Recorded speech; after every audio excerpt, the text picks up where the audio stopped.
welcome to General Admission, a podcast playing some tunes, talking about those songs, and making you more aware of music that you might have missed. I'm John Krutoff, your loudmouth host, and in this episode, we'll continue my exploration of hardcore and punk music of 1982 as part of the Hardcore 82 March Madness thing that I did in March, and April, and May. Now it's July. Yeah, time is a relative construct, man.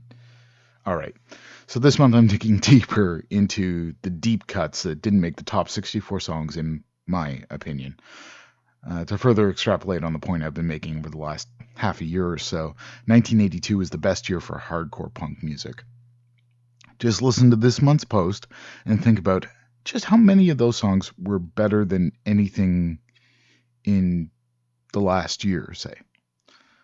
More to your tastes. That could be more to your liking, or just something that you feel, I don't know, it just sounds better to you.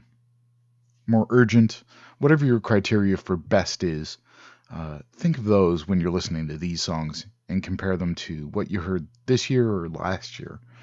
That's not to say that the music that's coming out this year or last year was terrible. It's not. But it's just not as intense, not as frequent, and not as... I don't know what the word is, really. And I should really know because I am talking right now. Anyways. Last time I did this, I focused mostly on the UK, as UK 82 was a big part of 1982 sonically. And I did a final set of bangers from the US that just, were numbers 65 through 69 kind of thing.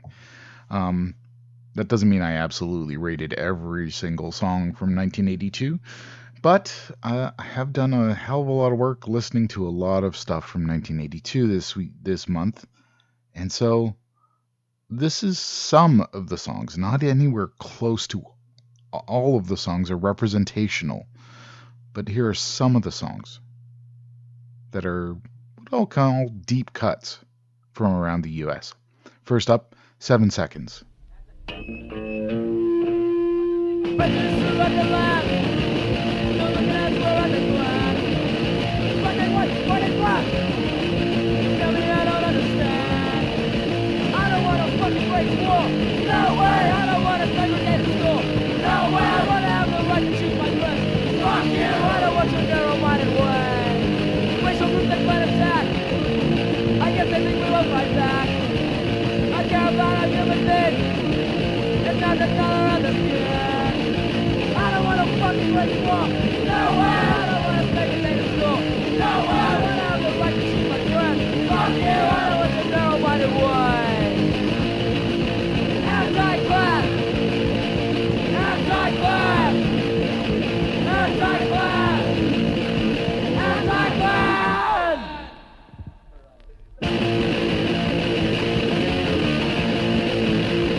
maladies and human sexualities. To see my own abilities, seduced by sensitivities. Think you have a heart attack, really should have thought of that. Oh, you try to play, I do, I'm never getting around. I got a gun, man. Looking at my number one. I got a gun, man. Manslaughter can be fun. Manslaughter can be fun.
Okay. In that set were not so deep cuts. I just spent like a minute before that set telling you that these were going to be deep cuts. Well, 7 seconds, not necessarily a deep cut. 7 seconds was off the Skins, Brains, and Guts 7-inch. The song was Anti-Clan. And it's nice to sort of look through these records and go, oh yeah, political songs, explicitly political songs. It seems like that doesn't get done a lot these days, and I wonder if it's just maybe all the great songs about hating cops and hating racists have been written. That's possible, I guess, but I don't know. I think there's some value in saying that stuff now, especially in 2019, where we've got a whole bunch of people, basically white racists, saying that we need to rethink what truth and reality is, so that they can justify their bullshit claims. Anyways, one should probably be aware of 7 seconds, as they existed in one form or another since about 1980 and up until 2018, last year. I could imagine that you might have missed out on one of, if not the first youth crew bands, and maybe pass them over when they were in their U2 influenced phase, which was probably most of the 90s. Whatever your entry point into 7 seconds is, you should probably at least have a copy of this record in your collection, Skins, Brains, and Guts, whether that's the alternative Tentacles version or the pacifist version that they repressed in, I think, the late 80s, early 90s in half a dozen variations. The record isn't particularly rare. There's probably tens of thousands of them. So make sure that you get the 7 seconds at their primitive, angriest, and arguably their best. I know that maybe belies some of the later work, and certainly the stuff that they were putting out towards the end sort of circled back towards our original hardcore roots. That's a trend that we'll see throughout this podcast, in fact, from many of the people. 7 seconds were from Reno, Nevada, and it's important to sort of mention out that they were from Reno. Now, Reno is a fairly physically close to California, so they had the benefit of that. But basically, 7 seconds worked their asses off to get any sort of notoriety, and were lucky in some ways that they were at the right place at the right time, even though Reno, Nevada was in the middle of nowhere from a punk perspective.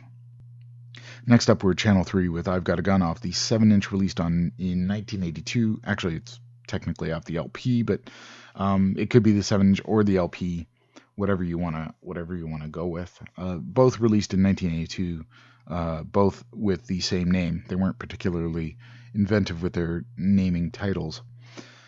Curious that a California band would release a 7-inch on the British No Future label? Well, it was licensed by Posh Boy, who actually released it in 1981. So this is a bit of a cheat, but the 1981 release was a 5-song 12-inch EP. And in fact, the I've Got a Gun 7-inch and LP were actually really, really linchpin kind of key in Channel 3's success in the UK. So it's almost like the re-release was a more important release for the band.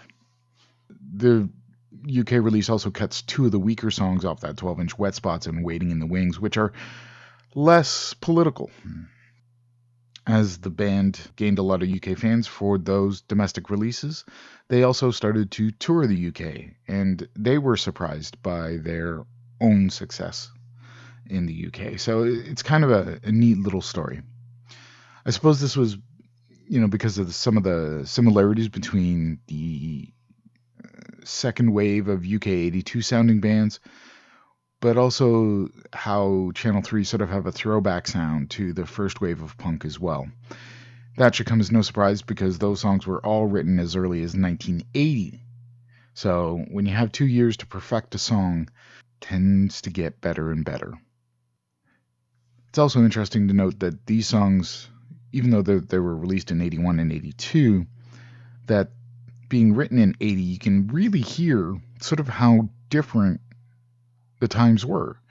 If you listen to the other songs that I'm playing from the 1982 year, you can certainly hear that there's a real sort of harder, tougher edge to punk than the stuff that came in 1980 and 81. So, real linchpin year, in my opinion anyways.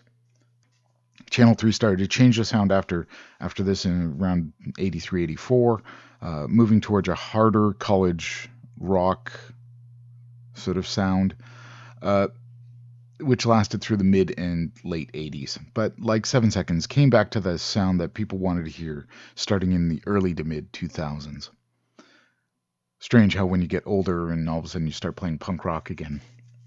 Next up was Social Distortion in 1945 off the 1945 7-inch on 13th Floor Records, which has a different mix and cadence from the Posh Boy versions, which were included on the Mainliner LP, which came out, probably in the mid-90s. The Mainliner LP is I think, probably a good value for money released by Social Distortion if you don't want to hunt down the original 7 inches and 12 inches. It collects all the early singles, and that's really all you fucking need to hear from this band. They really went in the toilet after, Mommy's a Little Monster, in my opinion.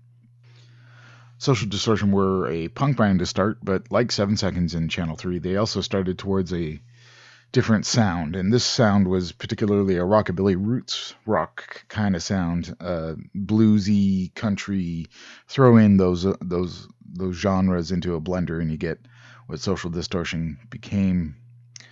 I'm not a big fan of their later music, as you might tell, but I really do like the 1945 7-inch and Mommy's a Little Monster. I gotta say, those songs are well written, stick in your head, and still have enough of a punk edge that make me go, yeah, okay, I can be on board for that. The sound change for Social Distortion started around 1988, and of course they then signed to a major label and had some minor hits and 2 albums go gold in the US. So they certainly weren't, unknown, an unknown band riding the wave of grunge. They really sort of did it on their own success, I guess, if you can call the major label music industry your own success. Of course, the most despicable bit is that they influenced Rancid to sound as weak as they do. Please, never play Social Distortion Bad Luck again. Lastly, I played M.I.A, Angry Youth, off the Genocide M.I.A split. M.I.A ended up being from Las Vegas, Nevada, a little bit younger than 7 Seconds crew, but was just as sort of fierce early on and maybe even more hardcore. Now, M.I.A. were originally from Orange County, moved to Las Vegas, moved back to Orange County, probably moved around some other times after that. I didn't really, after the third move, what's another, 70. Anyways, so ostensibly they're a Californian band.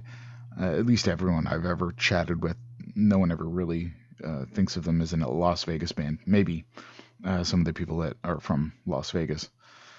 Sorry, Marco. Everyone seems to think that they were from Vegas. Anyways, the band existed, didn't really change their sound remarkably between the early years and closing up shop in 1987, outside of slowing down slightly and adding flanger to the guitar. So maybe a bit of a nod to college rock, maybe not. In fact, I'd say that their 1985 LP, Notes from the Underground, is a pretty underrated release and that would fit in well for fans of Husker Du and that sort of sound. Certainly a little bit of a Midwest feel to M.I.A., the California Las Vegas band. Just to add confusion, I guess.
Okay, I know. You're listening to that last set and you go, all right, where's the fucking deep cuts?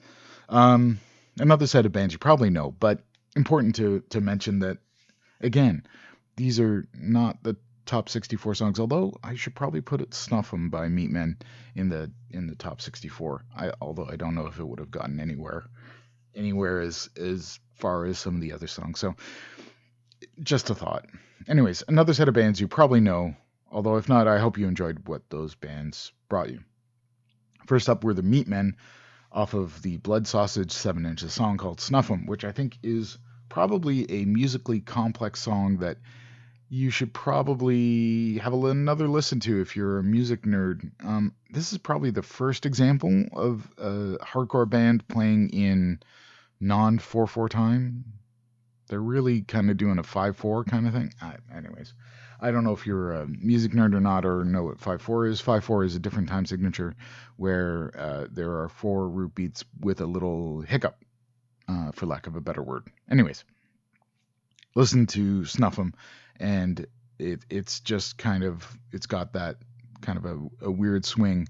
It's sort of the first and earliest thought, like maybe the Dead Kennedys did something in their sort of jokier songs, thinking about, well, no, because 82, Dead Kennedys would have been in, post In God We Trust, just working on Plastic Surgery Disasters, and some of the slower, more contemplative stuff would have been later. Anyways, the Meatmen are well known to eschew political correctness, and while none of this juvenile humor offends me, there might be a turn of phrase that offends you in their cadre of songs. As you may or may not know, Tesco V, the singer of the Meatmen, is also one of the people behind Touch and Go magazine and some of the early Touch and Go releases. And the whole point of the Meatmen was to get a reaction out of you. By 1985, the Meatmen were drifting towards a more metal sound, so nothing really like what you're hearing here. By the 90s, Tesco had a new band called Tesco V's Hate Police, which were, again, back more towards that punk sound. Anyway, Snuff 'Em is a song that has a real complex drumming pattern, but, well, not real complex, but a complex drumming pattern. But it's short and sweet and to the point, so it still retains that hardcore feel. I really think that the people who were playing in the Meatmen could play way beyond the 2-chord thrashy business, and probably could really rip out some complex stuff. Reminds me a lot of Fear in the same way. So if you like Fear, you probably like the Meatmen.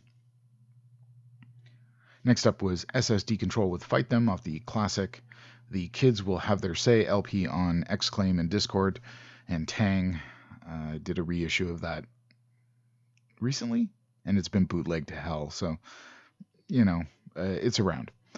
This is the quintessential early Boston straight edge hardcore, and probably my top 64 belies my distaste for straight edge stuff. But SSD, again, you can't, or SSD Control, this album, certainly you can't discount the status it has. It's probably a top 20 hardcore LP, and crucially important to the Boston scene. SSD later were a band that burned, bright, but then started changing their sound and became, well, what the scene called more of a metal band. But if you listen in hindsight, probably, SSD Get It Away is not full-on heavy metal. I can totally admire and respect this early release, and probably, again, this is probably another example of one of those songs that probably could have eked into the top 64 if I wasn't so internationally focused. Sharp, quick, straight to the point, unashamed to express a point of view. These are all things that make hardcore great. After SSD was the Fartz with Viet Vet off the World Full of Hate 12-inch EP, which was on Alternative Tentacles. Well, and also, I guess Fartz record is if you want to note that it's technically a split. But anyways, it's pretty amazing that the lineup of releases on Alternative Tentacles for 82. Holy shit. Just, do yourself a favor. Go into Google. Pause the... I'll wait. I'll be here. Pause the recording as soon as I'm done saying this. And then go to Google. Go to Alternative Tentacle. Look up Alternative Tentacles 1982. And look at the list of releases. All right. Take that in for a minute. That's amazing. Anyways. The Fartz were from Seattle and put out a single and an LP, broke up by 1983. So short and sweet, live fast, die young. The drummer, a fellow named Duff McKagan, went on to play bass in Guns N' Roses, some other small band. I haven't heard anything by them. And the singer Blaine Cook ended up in The Accused as the second singer. And everyone forgets the first singer of The Accused, but we'll talk more about that in a moment. Down below down below? Later. Later is the word I'm looking for there. The Fartz got back together after Alternative Tentacles reissued their back catalog, leading to 2 new albums and a new single. They were okay. They weren't awesome. It's not like the Fartz from World Full of Hate. It's a more polished band. In 2000 and 2002, that stuff happened. The reformed Fartz sound pretty close to a slowed down version of the early 80s band with some metal influences. Again, it's what 20 years playing other music will do to you. Seattle in the 80s wasn't anything like it is now. Stephen Blush, author of American Hardcore, believes that the early bands like the Fartz and some of the other bands I'll play in a minute helped form what came after in grunge. I have a kind of a hard time drawing a line between the likes of Solger, the Fartz, and the Accused, and what came in the mid to late 80s in Nirvana, Mudhoney, the U-Men, and Green River.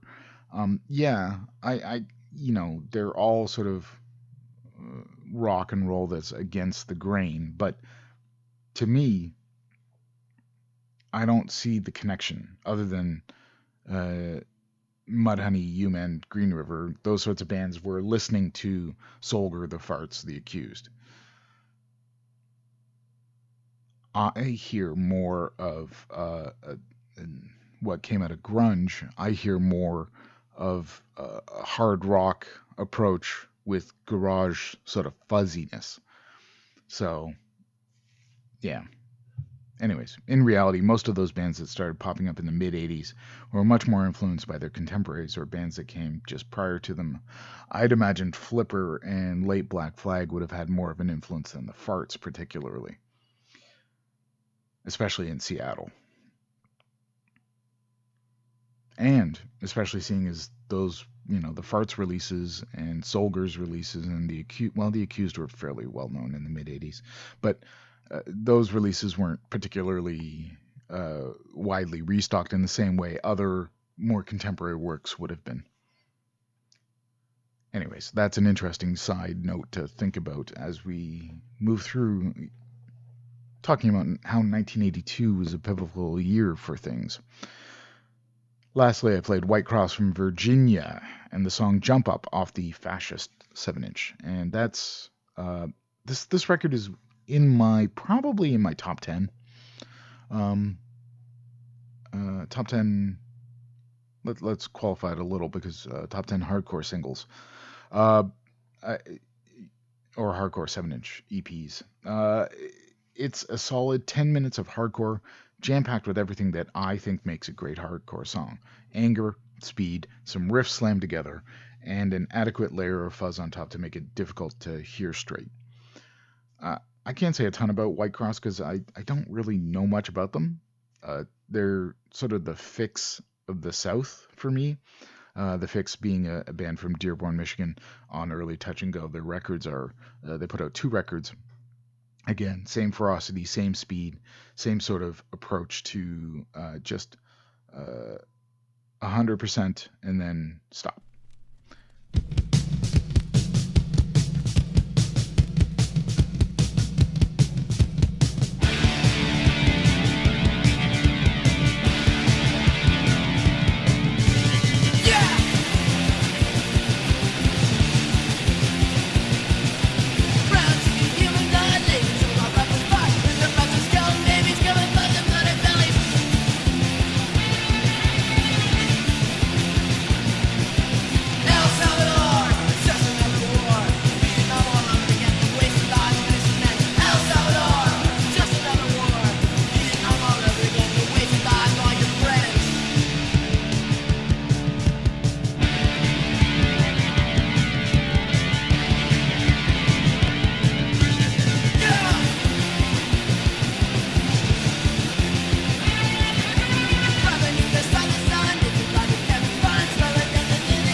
In that truncated set was 5051 and the song El Salvador off the 5051 7-inch. 5051 were from San Diego and were around for as long as a hand clap, basically starting in 1981 and calling it quits in late 82. So, year and a half at most.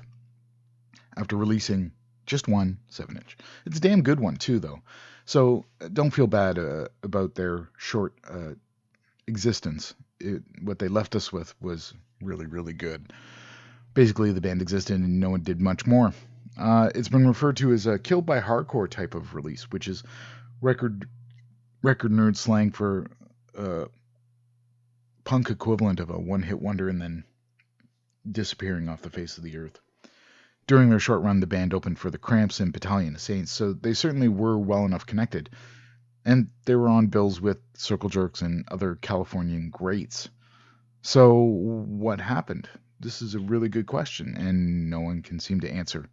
The only member that seemed to continue in music was the singer Dave Clowden. I'm not sure how to pronounce his last name, but who played drums later for the Telltale Hearts, a garage rock band that started in 83 and ended in 86, but has sort of done the comeback route a couple of times, playing in the 90s and 2000s as well. So in many ways, the Telltale Hearts was a precursor to a lot of garage rock, complete with Hammond organ, that came out of the mid-90s, but was a decade too early. Kind of cool, though. After them, it was Powertrip, which is an interesting little record with No Place. The song was No Place off the Lab Animal 7-inch released on Mystic Records. Later in 1989, it was re-released as Jeff Dahl's Powertrip, and then the title was Lab Animal. Probably Mystic Records rebranding as either a short run of repressing and a new cover to gain people to repurchase this 7-inch, thinking it's a new thing, or maybe they just found some records and put together a new cover. Anyways, that reasoning might be because Jeff Dahl became fairly popular as he had joined the Angry Samoans in a short sort of stint. Either way, the 7-inch is really a good one. It's a hardcore record, but it's got some maybe little tinges of stuff.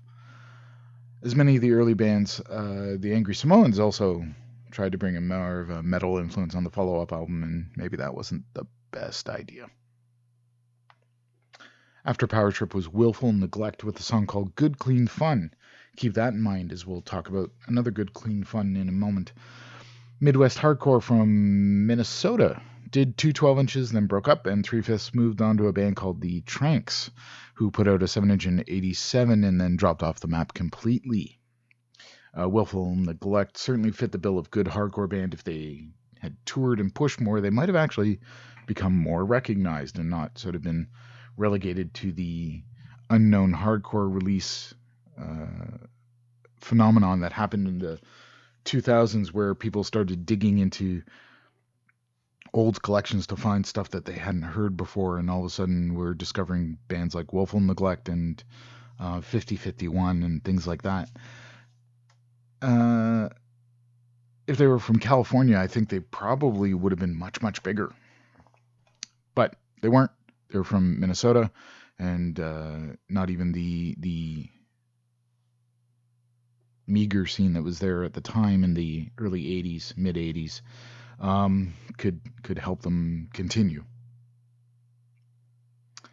They had to wait 2 decades to get the reissue treatment, first on CD and then on their own label, and then on vinyl through Havoc Records, which still has them in stock on vinyl for a ridiculously low price, like $10 plus postage. So if you are at all interested, and that Havoc Records release is actually both set 12 inches on 1 LP, so it's good value for money. $10. Felix Havoc is a good dude. His record label, Havoc Records, will always do you right.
We don't ask to go today. We're afraid of independence, so we kick them in.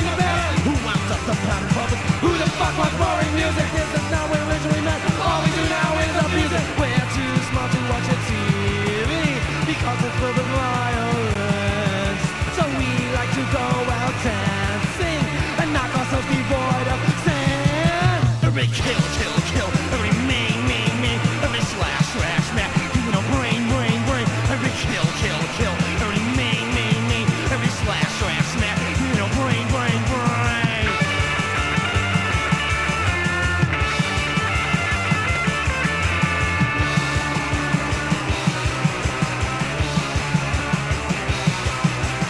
Anarchy is not the roller derby. We must fight against the enemy, whoever the fuck that might be. All we want is good, clean fun. Every kill. Every me, every slash, smack. You know, brain. Every kill. Every me, every slash, smack. You know, brain.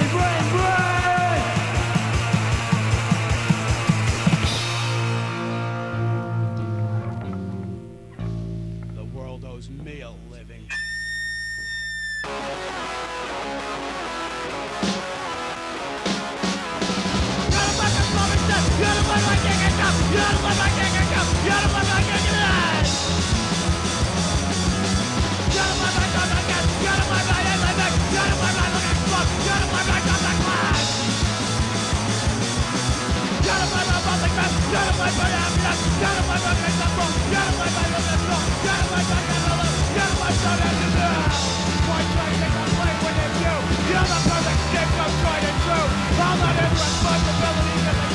If I was a problem, I'll show you the light. I'm saying I want that light, my teeth. I really don't care what you believe in God. Get away.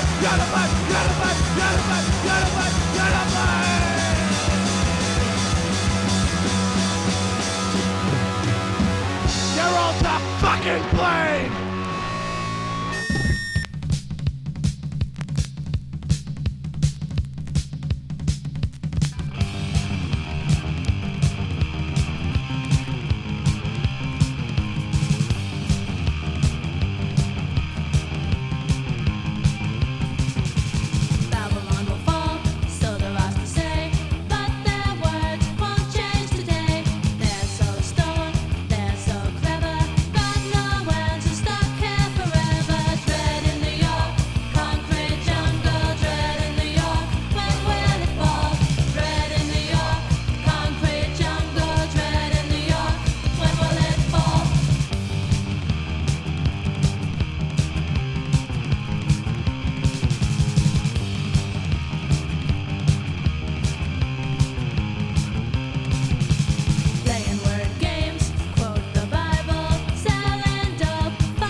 That was a New York-based set. Started off with the fairly well-known Kraut with the song Sellout off the An Adjustment to Society LP.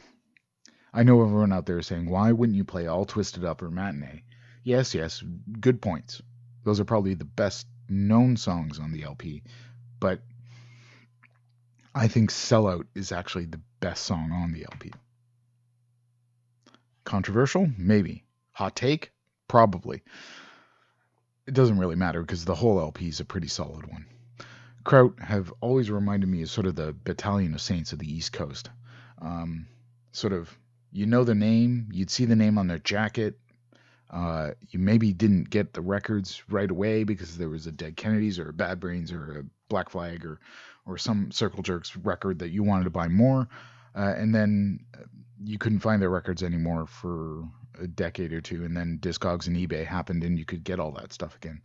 At least that's how sort of my life worked, living in Canada. The way the record was mixed and the way the songs are constructed and written just evokes that connection. And I guess it makes a lot of sense that they ended up with Chris from Battalion of Saints as guitarist for the second LP. Maybe that's why I'm drawing those connections. Kraut had an auspicious start. Their first show was opening for The Clash, this little band, during their 1981 run at the Bonds Casino. So that's not a bad deal. They also ended up opening for the Professionals in Boston, which was Steve Jones and Paul Cook's follow-up to the Sex Pistols, which led to Steve Jones lending an extra hand on the track I played, Sellout.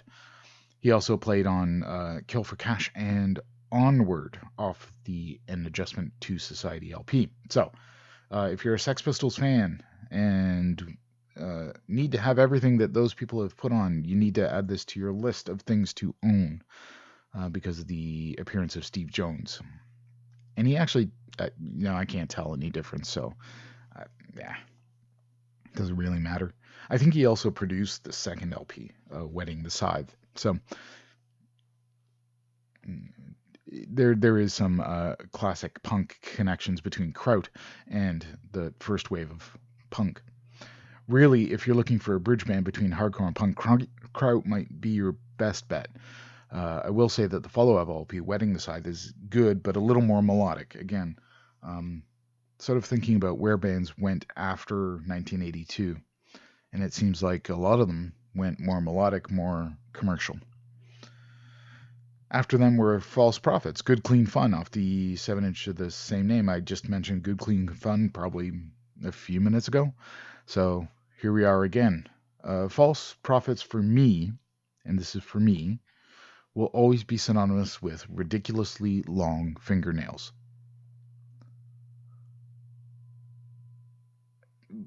Yeah, you're probably taking a moment to process that. That's good. That's good. Just take it in. The lead singer, Stephen ILP, yeah, I never actually have heard his name pronounced. I think that's correct. Had these incredibly long, to the point of curling underneath themselves, fingernails that were of questionable cleanliness, I'm sure. So, yeah. Stephen ILP was definitely a guy who beat his own drum to his own drum beat and marched along to that. When you think of punk as an outsider music, False Prophets were like the outsiders of the New York hardcore scene, especially in, well, not in 82, but later for sure. Now, you may have a preconceived notion of what New York hardcore should sound like: tough, breakdowns, moshy, choruses that you can chant along with. That is all correct. Except False Prophets are nothing like that. And you can understand, after listening to False Prophets, that probably more towards the punk side of hardcore. Pushing the boundaries, both personally and musically, False Prophets really irritated their contemporaries, but also earned a bit of respect. Well, maybe it wasn't respect. According to the guitarist George Tabb, who was earlier in a band from Florida called Roach Motel, which again was a fast sort of what I've called in the past meat and potatoes hardcore.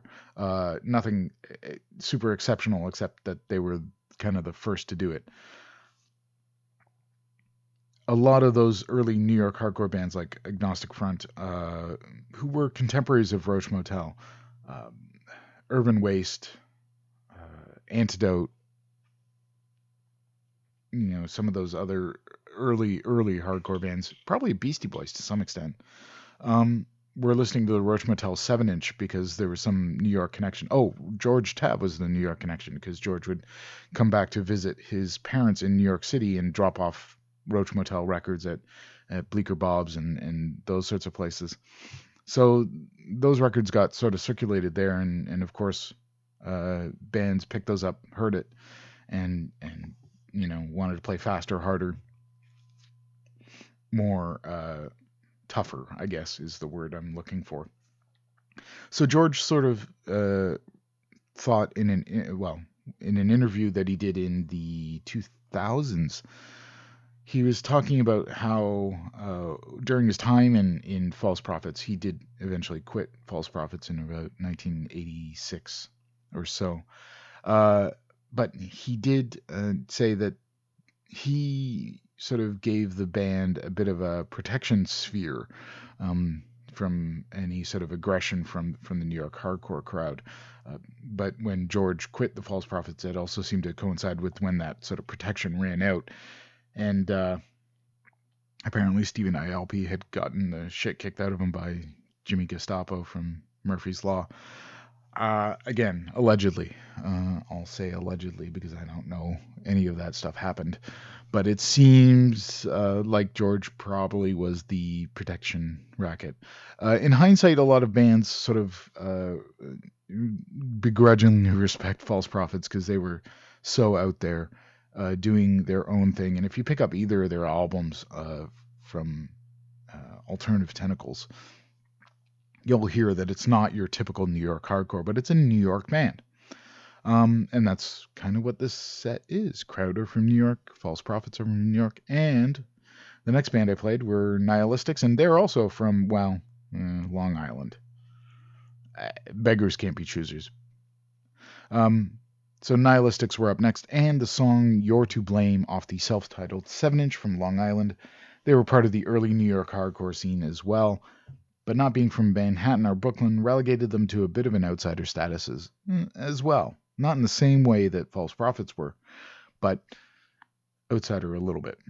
The band was a mainstay at CBGB's, Max's, and other New York clubs throughout the 80s, and it's funny how bands get some notoriety after being around for a while. And, the Nihilistics are exactly what you hear. Their records from the 80s sound like the records from 2017, and this is kind of one of the exceptions to the rule. Maybe they've gotten a little bit slower, but for the most part, same stuff. But because of their longevity, they've gained some notoriety over the years, and people have revisited those early LPs and sort of retroactively given them maybe a higher status than what they need to be. Nonetheless, I like the Nihilistics. I think that they are a specific slice of a type of hardcore punk rock that, the nihilistic, for lack of a better word, punk rock that not a lot of people engage in because I think that there's probably a bit of a zero-sum game there. Anyways, I kind of dig it, although I know that the singer can perhaps be framed as a little bit, self-aggrandizing. Let's put it that way. After Nihilistics, I played the Lust Dread New York off the 7-inch of the same name. In New York, there were two camps, and I've alluded to them already, with the New York harder, moshier bands like Murphy's Law and Agnostic Front, and the more peace punk stuff from people like Reagan Youth and False Prophets. There were some other bands along the way as well. So, and for the most part, those two bands, the two sides didn't really cross over, which sort of culminated in the later in the later 80s, early 90s, with Born Against taking on sort of Sick of It All in sort of a debate over major label records and what is punk, basically. Anyways, nonetheless, none of that has anything to do with 82 because everyone was still kind of getting along, although you can see the beginning of the separation was starting. The Lust were clearly in a UK influenced camp, and I don't know that they fell anywhere within sort of the New York hardcore realm even. But they were clearly influenced by bands like Action Pact, Vice Squad. This record could easily have been put out on No Future, and you probably wouldn't have noticed any difference. So, the Lust, what do I know about them? Absolutely nothing. After trolling around on websites and looking through reviews and everything, I came up empty. So if you know something about the Lust, throw it in the show notes on generalmissionshow.com, or send me an email, put it on Twitter. I check Twitter like far too regularly. Anyways, back to the music. 1, 2, 1, 2, 3, go!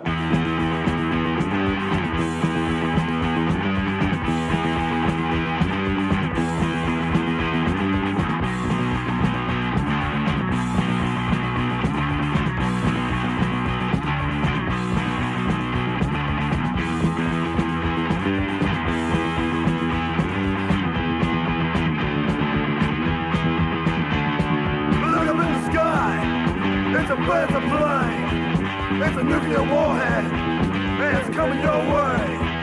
That nuclear warhead.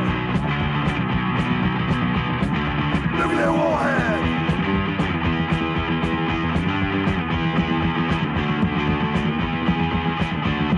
You better look out. The warhead's coming after you. You better say your prayers. There's nothing else you can do. That hit on the warhead. Nuclear warhead!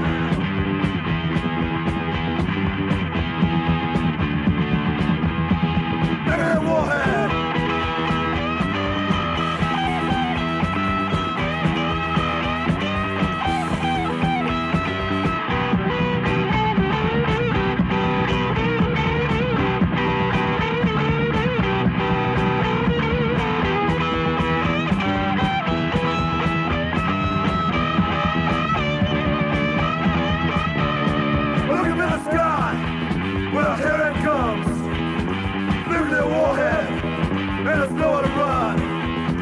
Nuclear warhead!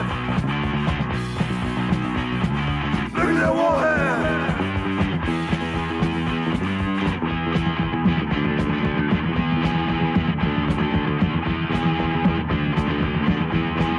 Nuclear warhead!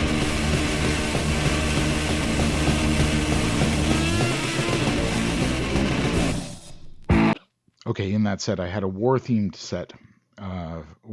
War, death, destruction, all these sorts of things. So it only made sense to put Bomb Squad first with Warhead off the Tomorrow the World Ends 7-inch.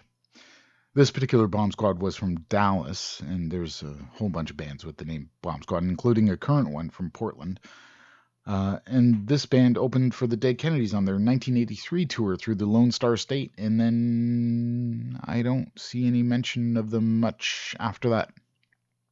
A bit of a precursor to what would later become a fairly typical sound for hardcore bands, sort of the gruff meat and potatoes hardcore. I really like it. I'm a fan of that style, and this has gone on my want list.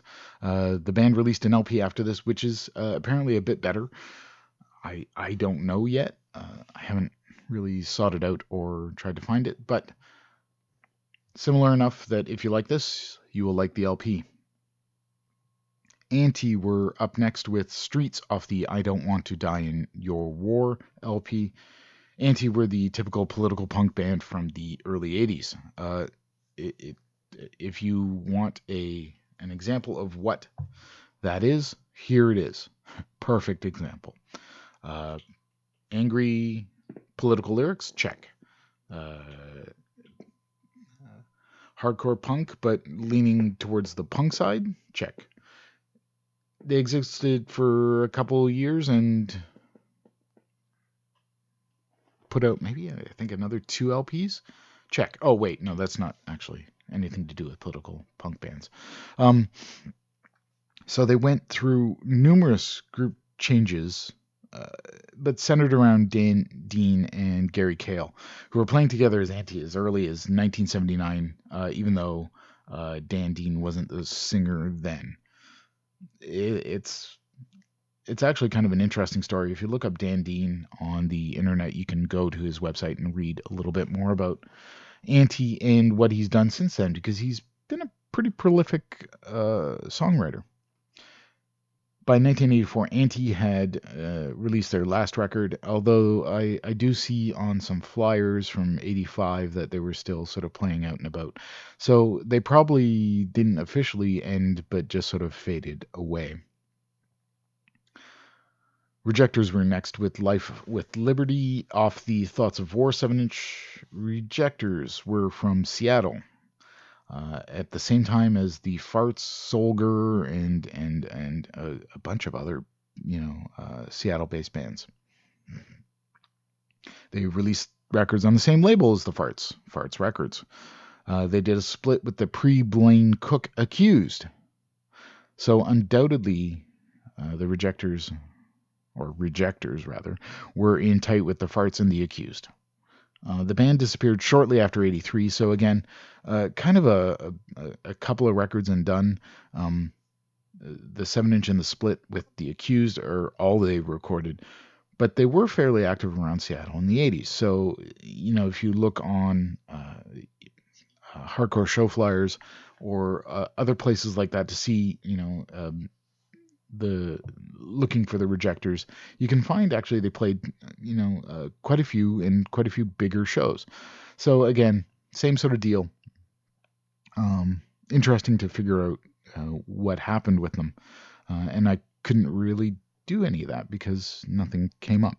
So if you know stuff about the Rejectors, put up a website, because I find that stuff fascinating, especially to figure out what people did after the bands that they were in, especially in 82. Last but not least, it was the Crap Detectors with the song We Don't Care off of the, let me get this right, I Want to Survive the Nuclear War, which isn't a peace punk style record at all, but it is a garage rock sort of record. And I thought it was an interesting sort of signpost would be the right word there. An interesting signpost that people within the punk scene were still sort of playing in these various genre exercises, but all sort of had a similar lyrical approach to songs. So everybody was concerned about war, nuclear war, bombs, those sorts of things, which is typically something that you associate with a peace punk style. Especially later, as towards 83, 84, 85, 86, things became much more sort of segmented and factionalized. This probably wouldn't have really gained any notoriety, although I don't know how much notoriety it gained in the first place. The band put out a staggering 5 LPs, 4 from back in the day though, and 1 from 2015. So they did the return to greatness, return to glory, if you will. And then they've also released a whole slew of self-released CDs, and probably in the range of 20 different CD releases from Jim Jacoby, who, again, look up Jim Jacoby's website. Maybe I'll put a link in the show notes.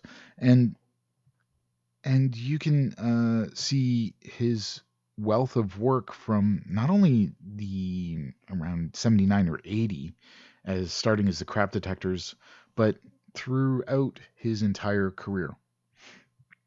All of it sort of has a garagey tone, overtone, whether that's a straightforward garagey or more psychedelic-y. There's a wide variety. I took a couple of samplings of the different releases Jim Jacoby had released over the years, particularly the ones that were under the Crap Detectors name. And the Crap Detectors were always kind of like that fuzzy garage stuff, but Jim Jacoby himself is all over the place. So it's kind of an interesting little listen. Some of it you'll like, some of it you won't, as with every sort of music. But back to the 82 single. Again, we heard this with not only Crap Detectors, but earlier in the show I talked about, not we, talked about the stuff that came out of 5051, the Telltale Hearts. And again, Telltale Hearts and Crap Detectors were both sort of playing at the same time, 82 through 85, and playing that sort of classic garage rock scene that we sort of associate with the mid-90s, thinking about New Bomb Turks, the Mummies, those sorts of bands. It's kind of neat to discover early examples of, well, I'm not discovering, but to listen to early examples of garage rock that got lumped into punk because it didn't have the appropriate name for the genre. Anyways, I'm John Krutoff. This podcast has been General Admission. For today's playlist and more stuff I'm writing, please visit General Admission at https://www.generaladmissionshow.com. If you're interested and want to interact on Twitter, it's GENADM Show, Gen ADM Show. If you are old and email, it's generaladmissionshow@gmail.com. If you didn't like this podcast, in the words of the Amazing Big Boys, go make your own podcast.